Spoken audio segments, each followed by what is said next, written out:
all the equipment that I use, these light stems, which I'll explain more about in a moment, but my power box and everything else, I pre-assemble before I even leave home and test everything rigorously. Every stem has been tested, my power box, everything has been tested, so I know everything works if I put it up. So I put these together in batches of 5, because it's convenient, and I even tape it all together before I pack it all the way down, so that when it's in the vehicle it's not bouncing around and getting broken. Okay. Inside each one of these stems, I just separate it, I will explain.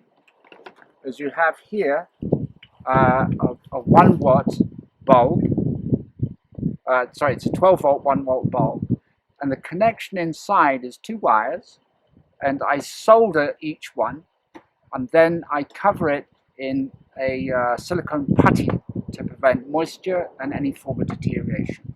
And the wire comes right the way down, and if you look at the end here, it's sticking out the end, and this will be connected onto the main loom when it is put in place. The reason we do this and try and keep the wiring concealed is that because this kind of wiring has the potential to be badly affected by ultraviolet rays. And so in order to protect that, we try and bury it and keep it away from the sunlight, and of course from the moisture and the rain. Okay. I'm now going to put these around the boma behind me. It's a very small boma. Effectively, I only need 4 of these stems, 1 on each corner.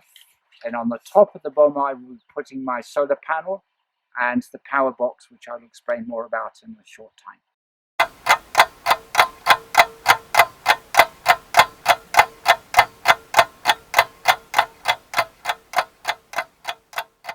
David, tell us a little bit about this lion boma attack. There were approximately 50 sheep in this pen. Yeah, there were actually exactly 50 sheep. The actual owner, as I understand it, is the son of the landowner, and he's only really just started out, and this is now his only form of livelihood. So what happened is this cat got in here, and sometimes what happens is that when lions and leopards and stuff, they get into an enclosure like this, they go into a panic, and they just lash out and everything. And the end result was that there were 50 fatalities, of which she was so complacent once she had settled that she ate 4 of them. She actually managed to finish 4 before she was disturbed. This lighting system, what it effectively does, it gives the impression to the lion, leopard, hyenas, all the other predators, the nocturnal predators, that in presence there is like having 4 watchmen, 1 on each corner of this small boma. And this is what will deter these predators from going into these. And we know we have so far a 97% success rate of all the functioning bomas we've put in place. So we know it works. It works very well. So we know you do good quality. We've heard from enough Maasai who've come back and said that they're sturdy, these that you put up, and they work well. When they are put up and robust and put up nicely, and the wiring buried sufficiently like you do, how long can these last for? These go for about 2 years, 2.5 years. If spread over a period of 2 years, he suffers no predation from any of the predators at all. You think how much money he saved. And it has a knock-on effect because it's not just him as an individual, it's school fees for the kids, it's food on the table, it's the whole story. Okay, so the outlay that he has to put out, which is going to cost him approximately the value of a single cow or 3 or 4, say 4 sheep, okay, is a very good form of insurance to cover him for a couple of years.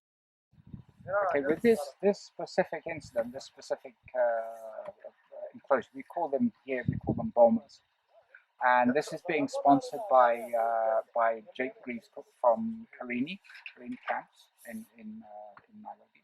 Sorry, in Kenya. We, or they should I say, have got a tented camp in Nairobi National Park, and it is the lions of Nairobi National Park and this area which are the culprits for these livestock rates. and this is why, partly why the involvement. It varies hugely where the sponsorship comes from, but in this case it is from Perini Camps, and I'm very grateful for that, and of course the recipient will also be very grateful. So those who are playing a major role in donating or sponsoring is really making a difference. So you said this is a young chap who's just started. Mm-hmm. His father's been doing it for years, but he's just getting into livestock. So this is actually an interesting point, is because you can say, well, you know, where's he going to get the money? Is there compensation to replace the livestock? Now, credit to this particular guy, given the losses that he suffered, that they didn't levy retribution against the lioness. They could have followed her, tracked her, and speared her, but they refrained from doing that. And this is kind of a thank you. So what has actually happened is that Perini Camps, Jake approached a number of their former clients, and what they have done is they've actually bought sheep to replace the ones that were killed. Okay, there is a surfeit of money left from that sponsorship, and so that surfeit of money is being used to pay for the installation of this system. okay, great. So it's helping community development, and also just pushing home the idea that conservation can only work if we help the community as well. Mm-hmm. But by doing that, they are honouring the fact, especially as Maasai, that they will not go after it and use it as an excuse to go and spear a lion. Precisely.